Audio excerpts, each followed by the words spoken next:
Hello friends, Manjusha cooking and ব্লগে আপনাদের সবাইকে স্বাগত। আশা করি সবাই ভালো আছেন। আমি আজকে সবার অতি পরিচিত চেনা একটি রেসিপি নিয়ে এসেছি, তা হলো কাতলা মাছের কালিয়া। এই রেসিপিটি আমরা বাড়িতে যে কোনো সানডেতে হোক বা যে কোনো ছোটোখাটো অনুষ্ঠানে বাড়িতে করতে কিন্তু অনায়াসেই পারি। এটা খুবই করা সোজা, আপনারা হয়তো অনেকভাবে অনেকে করে থাকেন। আমি আজকে একটু অন্যভাবে করেছি, আশা করি আপনাদের সবার ভালো লাগবে। ভিডিওটি যদি ভালো লাগে তবে একটা লাইক করতে কিন্তু ভুলবেন না। তো চলুন শুরু করি কাতলা মাছের কালিয়া। এখানে আমি একটা বড় সাইজের পেঁয়াজকে এরকম ছোট ছোট করে কেটে নিয়েছি, একটা পেঁয়াজ গ্রেট করে নিয়েছি। এখানে আমি 1.5 চামচ টক দই সামান্য নুন দিয়ে ভালো করে ফেটিয়ে নিয়েছি। দইটা ভালো করে কিন্তু অবশ্যই ফেটিয়ে রাখবেন। নিয়েছি নুন, হলুদ, চিনি, রেড চিলি পাউডার, ধনে গুঁড়ো, গরম মশলা, কয়েকটা কিশমিশ এবং কয়েকটা কাঁচা লঙ্কা। এছাড়া নিচে একটা টমেটো গ্রেট করে নিয়েছি, আদা রসুনের 1 চামচ পেস্ট এবং ফোড়নের জন্য একটা শুকনো লঙ্কা, একটা তেজপাতা এবং 1/2 টিস্পুন গোটা জিরে এবং কাতলা মাছ। আমি এখানে পেটি নিয়েছি, আগে থেকে নুন হলুদ মাখিয়ে রেখেছি। আপনারা চাইলে পেটি গাদা দুটোই ব্যবহার করতে পারেন। এবার আমি যে কুচিয়ে রাখা পেঁয়াজটা ছিল সেইটা প্রথমে একটু লাল করে ভেজে নেব।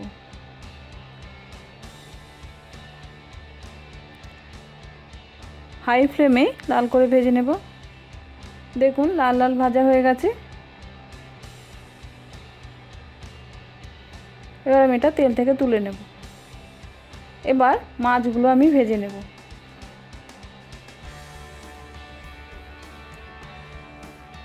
মাছগুলো একটু লাল লাল করে ভেজে নেব। আমরা লাল লাল পছন্দ করি, আপনারা যেরকম পছন্দ করেন সেরকম ভেজে নেবেন।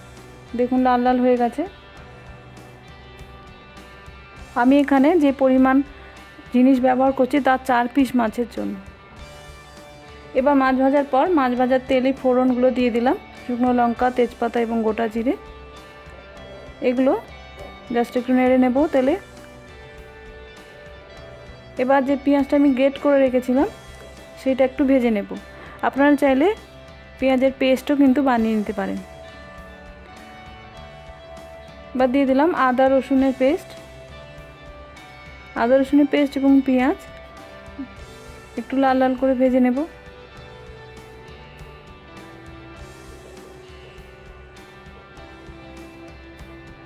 যেহেতু কাতলা মাছের কালিয়া সেহেতু একটু অয়েলি হয়, সেহেতু তেলটা সেরকম বুঝে দেবেন, নাহলে কিন্তু টেস্ট হবে না খেতে, পেঁয়াজ ভাজা যাবে না, পুড়ে যাবে। দেখুন পেঁয়াজটা ভাজা ভাজা হয়ে গেছে। এবার এতে আমি দিয়ে দিলাম যে টমেটো পিউরিটা বানিয়ে রেখেছিলাম সেইটা।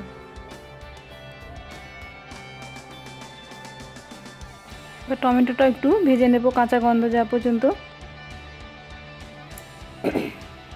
এবার যে শুকনো মশলাগুলো নিয়েছিলাম, কিশমিশ এবং গরম মশলা ছাড়া বাকি উপকরণগুলো আমি দিয়ে দেব।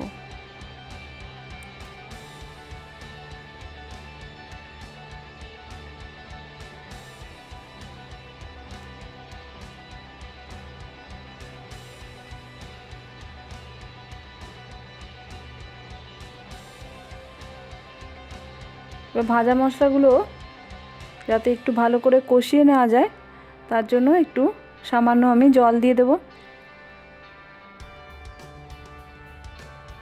কাতলা মাছের কালিয়ার মশলা যত ভালো কষাবেন মাছের টেস্ট কিন্তু তত ভালো আসবে।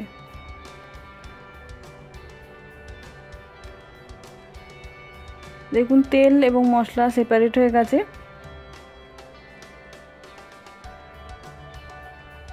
এবার এতে আমি দিয়ে দেব ফেটিয়ে রাখা দই। আমি আবার বলছি যে দইটা কিন্তু অবশ্যই ভালো করে ফেটিয়ে রাখবেন, কারণ দই যদি ফেটিয়ে না দেন তাহলে গ্রেভি যখন করব তখন কিন্তু এটা ভালো করে মশলার মধ্যে মিশবে না, ছেড়ে ছেড়ে যাবে। তাই জন্য ভালো করে দইটা কিন্তু আগে থেকে ফেটিয়ে নেবেন। এবার দই দেওয়ার পরও গ্রেভিটা আমি একটু নেড়ে চেড়ে নেব, যাতে দেখুন তেল এবং মশলাটা আবার আলাদা হয়ে গেছে। এবার এতে আমি দিয়ে দিচ্ছি গরম জল, পরিমাণ মতো গরম জল। কিছু কিছু রান্নায় গরম জল কিন্তু মাস্ট হয়, সেক্ষেত্রে ঠান্ডা জল কখনোই ব্যবহার করবেন না। দেখুন গ্রেভিটা ফুটে উঠেছে। এবার আমি এতে ভেজে রাখা মাছগুলো দিয়ে দেব।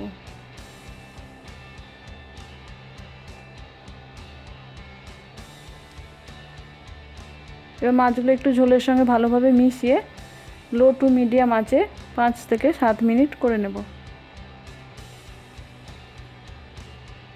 দেখুন ফিরে এলাম 5 থেকে 7 মিনিট পর।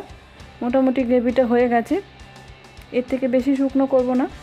এবার আমি যে পেঁয়াজটা ভেজেছিলাম প্রথমেই, সেই ভেজে রাখা পেঁয়াজটা দিয়ে দিলাম। এবার দিয়ে দেব কিশমিশগুলো।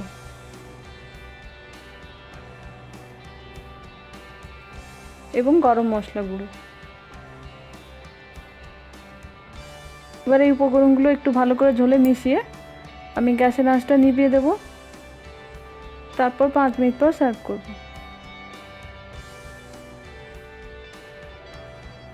তো বলতে ভুলে গেছি, আমি একটুখানি ঘি দিয়ে দিলাম যাতে বিয়ে বাড়ির যে টেস্টটা বা ফ্লেভারটা আসে তার জন্য। এবার নিভিয়ে দেব। তো দেখুন বন্ধুরা, রেডি আমার বিয়ে বাড়ির স্টাইল কাতলা মাছের কালিয়া। করা কত সোজা এবং সব উপকরণও কিন্তু বাড়িতেই থাকে, তো সহজেই বাড়িতে এটা যে কোনো ছোটোখাটো অনুষ্ঠানে নিজেরাই কিন্তু তৈরি করে নিতে পারেন, বা যে কোনো সানডেতে লাঞ্চে গরম ভাতে কিন্তু এটা দারুণ লাগবে।